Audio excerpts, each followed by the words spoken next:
ইন্দ্রাণীর পরিকল্পনা জানতে পেরে আয়ুষ আর কুসুমকে সকলের চোখের আড়াল করে অনেক দূরে পাঠিয়ে দিল রাজ। ধারাবাহিকে শুরুতেই দেখা যাচ্ছে ইন্দ্রাণী তো কুসুমকে বাগানের মধ্যে পুজো করতে দেখে এসে কুসুমকে বলছে, আমি তো তোমাকে বারণ করেছিলাম পুজো করতে, তুমি কোন সাহসে পুজো করছো?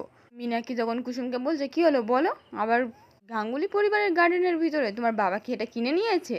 কুসুম তো তখন ইন্দ্রাণীর সামনে হাত জোর করে বলছে, আমি বাধ্য হয়েছি দেবীমা, কিন্তু আপনার কথা আমি অমান্য করিনি। ইন্দ্রাণী তখন বলছে, আমার বাগানে পুজো করার জন্য পারমিশন নিতে হয়, আমি স্পষ্ট করে জানিয়েও দিয়েছিলাম যে আমাদের সঙ্গে মন্দিরে যাবে না আর পুজোও করবে না, তাহলে এটা কেন করছো?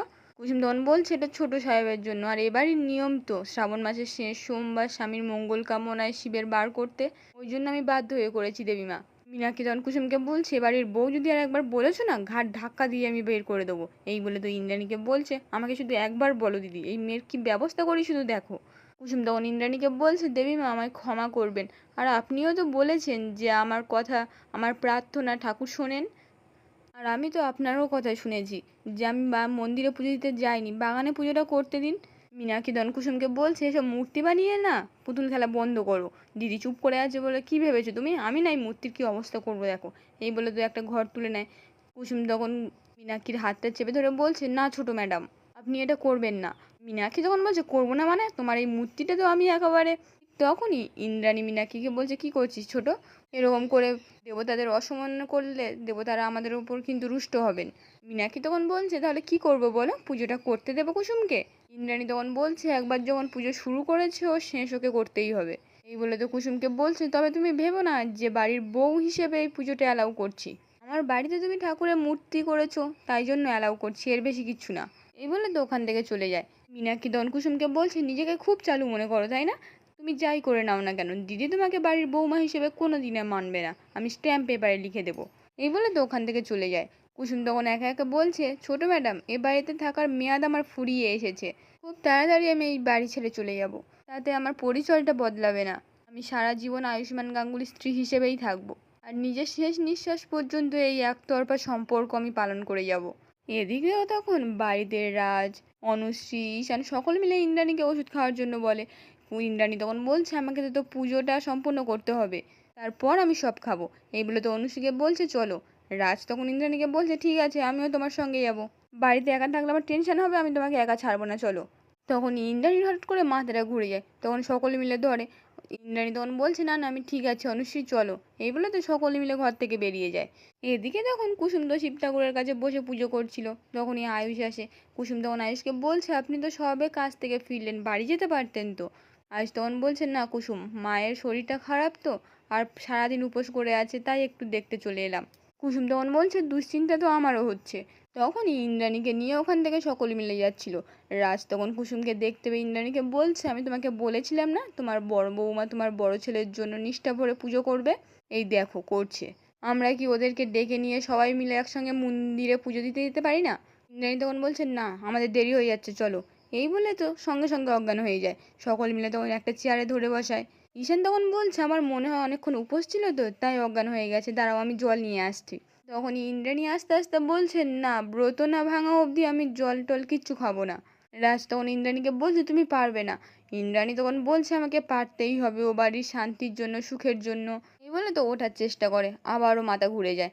অনুষ্ঠিত তখন ইন্দ্রাণীকে বলছে, মনি তুমি তো দেখছো দাঁড়াতে পারছো না, উঠে মাথাটা ঘুরছে, কিন্তু এতটা রাস্তা যাবে কি করে বলো তো? ইন্দ্রাণী তখন বলছে, আমাকে যেতে হবে, আমি নিয়ম মেনে জল না ঢালা অবধি আমি কিছু খেতে পারবো না। কুসুম তখন ইন্দ্রাণীকে বলছে, তোমার ব্রত সম্পূর্ণ হবে দেবীমা, তুমি আসো আমার সঙ্গে এসো, এখানেই জল ঢালবে। রাজ তখন বলছে, এটা কুসুম ঠিকই বলেছে, ঠাকুর তো সব জায়গায় আছে, যেখানে হোক পুজো করলেই হলো। কুসুম তখন বলছে, আপনারা আসুন, আপনি এখানে জল ঢালুন দেবীমা। তখনই মীনাক্ষী বলছে, অসম্ভব, তুমি ভাবলে কি করে তোমার বানানোর নকল শিবলিঙ্গে আমরা পুজো করব? আমরা এত বছর ধরে যে মন্দিরে গিয়ে পুজো করি সেখানেই যেতে হবে তাই না দিদি? রাজ তখন মীনাক্ষীকে বলছে, ঠাকুরের আবার আসল নকল কি? কুসুমের হাত ধরে মহাদেব আমাদের বাড়িতে এসেছে, তাকে অপমান করে বাইরে যাওয়া মোটেও ঠিক হবে না। তখন তো ইন্দ্রাণীকে সকলে মিলে বোঝায়। ইন্দ্রাণী তখন রাজি হয়ে যায় আর শিবলিঙ্গের মাথায় জল ঢালে। কুসুম ও ইন্দ্রাণীর হাতে হাত দিয়ে একসঙ্গে দুজনের জল ঢালে। আয়ুষ তখন মনে মনে বলছে, আমি জানি কুসুম, তুমি যতই মাকে অপমান করো না, কিন্তু মা কষ্ট পেলে তুমি কিছুতেই চুপ করে থাকতে পারো না।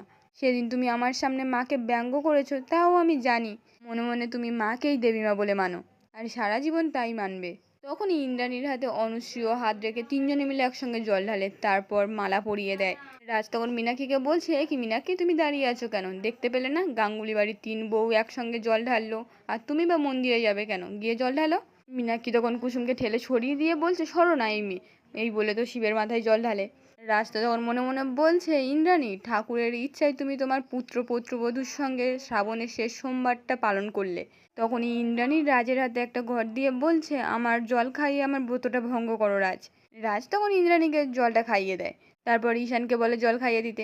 ঈশানও অনুশ্রীকে খাইয়ে দেয়। মীনাক্ষী তখন বলছে, দূর বাবা, আমার বরের যে কখন কাজ শেষ হবে আর কখন আসবে, আমি আর থাকতে পারছি না, আমি একাই জল খেয়ে নিচ্ছি বাবা। এই বলে তো নিজে নিজে জলটা খেয়ে নেয়। রাজ তখন আয়ুষকে ও কুসুমকে জলটা খাইয়ে দিতে বলে। আয়ুষ তো তখন কুসুমকে জলটা খাইয়ে দেয়। এরপর বেশ কিছুক্ষণ সময় কেটে যায়। এদিকে তখন ভোর ভোর তো কুসুম পড়তে বসেছে। বসেই একা একা বলছে, এই পুজোতে দেবীমা খুশি হননি। উনি কোনোদিনও নিজের বৌমা হিসেবে মেনে নেবেন না, কিন্তু যতদিন ছোট সাহেবের সঙ্গে আমার সম্পর্কটা আছে, ওনাকে একটু খুশি রাখার জন্য আমি সব করব। চলে যাওয়ার আগে আমি নিজের সব দায়িত্ব পালন করে চলে যাব। তখনই ইন্দ্রাণী এসে বলছে, আসবো? কুসুম তখন দেখতে পেয়ে বলছে, দেবীমা আসুন, ভেতরে আসুন, এখানে বসুন দেবীমা। তখন ইন্দ্রাণী বলছে, না, ভেতরে আমি যাব না। কুসুম তো তখন বাইরে এসে বলছে, কি হয়েছে দেবীমা, আমি কি আবার ভুল কিছু করলাম? আপনি বলুন না, আপনি কি রাগ করে আছেন আমার ওপর? আমি কালকে আপনাকে শিব মন্দিরে যেতে না দিয়ে আমার মন্দিরে জল ঢালতে বলেছি ওই জন্য, তাই না? কিন্তু বিশ্বাস করুন দেবীমা, আপনার শরীরের কথা ভেবেই ওখানে পুজো সম্পূর্ণ করতে বললাম। ইন্দ্রাণী তখন বলছে, পুজো করা নিয়ে তোমার ওপর কোনো রাগ নেই, তুমি ঠিকই করেছো। আমার শরীরের কথা ভেবে তুমি ওখানে জল ঢালতে বলেছো, সেটা নিয়ে আমার কোনো রাগ নেই। তবে এটা ঠিক, তোমার সঙ্গে একসঙ্গে আমি জলটা ঢালতে চাইনি শিবের মাথায়। তোমাকে আগেও বলেছি, আরও একবার মনে করিয়ে দিই, তুমি আমার কাছে শুধুমাত্র শঙ্করের মেয়ে, আমার বাড়ির পুত্রবধূ নও। সেটা কোনোদিনও হবে না। তাই আমি স্থির করেছি, তোমার এই ঘরে আমি কোনোদিনও ঢুকবো না। এবার আমার ছেলেও এই ঘর থেকে বেরিয়ে আসবে। তোমার দেয়া কথার সময় এসে গেছে। কুসুম তখন বলছে, আমার মনে আছে দেবীমা। ইন্দ্রাণী তখন বলছে, তাহলে এটাও নিশ্চয়ই মনে আছে, কাল তোমার সময়সীমা শেষ হচ্ছে। এবারে বলো, কাল কি তুমি আমার আয়ুষকে আমার কাছে ফিরিয়ে দিতে পারবে, নাকি ব্যর্থ হবে তুমি? কুসুম তখন বলছে, দেবীমা, আপনি তো নিজের চোখে দেখছেন, আমার কথা রাখতে আমি আপ্রাণ চেষ্টা করছি। যতটা সম্ভব আমি করেছি। আপনার ড্রাইভারের চাকরি আমি ছাড়তে বাধ্য করেছি। আপনার বাড়ির মিটিংয়ে যেতে আমি বাধা দিয়েছি, এমনকি কালকে গাঙ্গুলি বাড়ির যেতেও আটকেছি। উনি শুধু একটা কথাই বলছেন, আমি নাকি বদলে গেছি। আমার আচরণ আমার থেকে দূরে আর আপনার কাছে এগিয়ে যাচ্ছে ছোট সাহেব দেবীমা। ইন্দ্রাণী তখন বলছে, আমার জিনিস আমাকে ফিরিয়ে দিচ্ছ আর উপকার করার ভান করছো। আমি তোমাকে বলিনি যে আয়ুষ আমার কাছাকাছি আসুক, আমি বলেছি আয়ুষ যেন আবার আগের অবস্থায় ফিরে আসুক, আমার কাছে ফেরত আসে। কিন্তু সে কথা তো তুমি রাখছো না। ও তো ফিরছে না, ওর কথাবার্তা ধ্যান ধারণা সব বদলে যাচ্ছে, তোমার জন্যই যাচ্ছে। কুসুম তখন বলছে, মানুষকে কি এত তাড়াতাড়ি বদলানো সহজ হয় দেবীমা? সময় আর প্রকৃতি মানুষকে বদলে দেয়, আর বাকিরা সেই বদলে খাপ খাইয়ে নি। তবে আমি চেষ্টা করবো দেবীমা, ছোট সাহেবকে আগের মতো করে তোলার। এই বলে তো হাত জোর করে বলছে, কিন্তু তার জন্য আরও কটা দিন সময় চাই দেবীমা।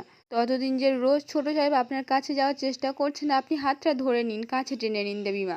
ইন্দ্রাণী তখন বলছে, না, ধরবো না। আয়ুষের হাত যতদিন তোমার হাতে থাকবে, আমি ততদিন ওর হাত ধরবো না। বলেছিলাম না, আমার কাছে আসতে হলে আগে তোমায় ছাড়তে হবে। তাই আমি চাই আমার ছেলে আর আমার ঘর দুটোই ছেড়ে তুমি চলে যাও। কুসুম তখন বলছে, যাবো দেবীমা, কিন্তু আমার কাজ কটা গুছিয়ে নিতে কিছু একটা দিন সময় দিন। তার জন্য এই থালা ভর্তি জিনিস নয়, একটা জিনিস চাইবো, দেবেন? ইন্দ্রাণী তখন বলছে, কি? কুসুম তখন বলছে, আপনি তো জানেন ছোট সাহেব তার পরিবারের সঙ্গে দিন কাটানোর জন্য মরিয়া হয়ে উঠেছে। উনি যেন একটা দিন কাটাতে পারেন, এই অনুরোধটা রাখবেন।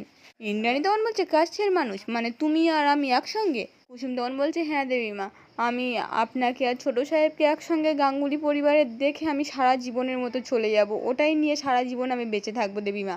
কোনোদিনও আর কোনো কিচ্ছু দাবি করব না, শুধু আমার এই ইচ্ছেটুকু পূরণ করে দিন। এই বলে তো ডালা ইন্দ্রাণীর হাতে দিয়ে বলছে, কথা দিচ্ছি দেবীমা, আর কোনোদিনও এই বাড়িতে আর ফিরে আসবো না। শুধু আমার এই ইচ্ছেটা পূরণ করে দিন, আর আমি কিচ্ছু চাইবো না আপনার কাছে। এই বলে তো কাঁদতে কাঁদতে বলছে, দেবীমা, আপনি একদিনের জন্য নয় ছোট সাহেবের জন্য অভিনয় করলেন। এই বলে তো বারবার করে বলে। ইন্দ্রাণী তখন কোনো কথা না বলে ওখান থেকে চলে যায়। কুসুম তো তখন একা দাঁড়িয়ে দাঁড়িয়ে কাঁদতে থাকে। অন্যদিকে দেখা যায় মীনাক্ষী তো সকলকে বলছে, এতগুলো গিফট কী কে কিনেছে? তখন ইন্দ্রাণী এসে বলছে, আমি কিনেছি। আজকে বাড়িতে একটা বড় অনুষ্ঠানের আয়োজন করেছি, তাই এত কিছু গিফট। আজ আমরা বাড়ির এক একটা সদস্য একসঙ্গে সেলিব্রেট করব। ঈশান্ত তখন ইন্দ্রাণীকে বলছে, মা, পরিবারের সব সদস্য বলতে ভাইদা আর কুসুমও? মীনাক্ষী তো ঈশানকে বলছে, তুই এত বোকা বোকা কথা বলিস কেন? সেদিন দেখলি না, নেমন্ত্রণ করলো, আসলো না, আবার কি যেচে অপমানিত হতে যাবে? তখনই তো সিদ্ধার্থ মীনাক্ষীকে বলছে করবে না কেন, ওরাও তো আমাদের পরিবারের লোক নাকি। মীনাক্ষী তখন বলছে না কেউ নয়, বিশেষ করে তো কুসুমও তো আমাদের বাড়ির কাজের লোক। আয়ুষ ছিল, এখন ও কাজের মেয়েকে বিয়ে করে এখন কাজের লোক হয়ে গেছে, তাই ওরা আসবে না। কেন আসবে আমাদের বাড়িতে ইভেন্ট জয়েন করতে? তখন ইন্দ্রাণী বলছে আসবে, ইনফ্যাক্ট ওদের জন্যই এই অনুষ্ঠানের আয়োজন করা, কাজেই ওরা আসবে। মীনাক্ষী তো তখন অবাক হয়ে যায়। আজকের পর্বটি এখানেই শেষ হয়ে যায়। কেমন লাগলো কমেন্টে জানাতে ভুলবেন না।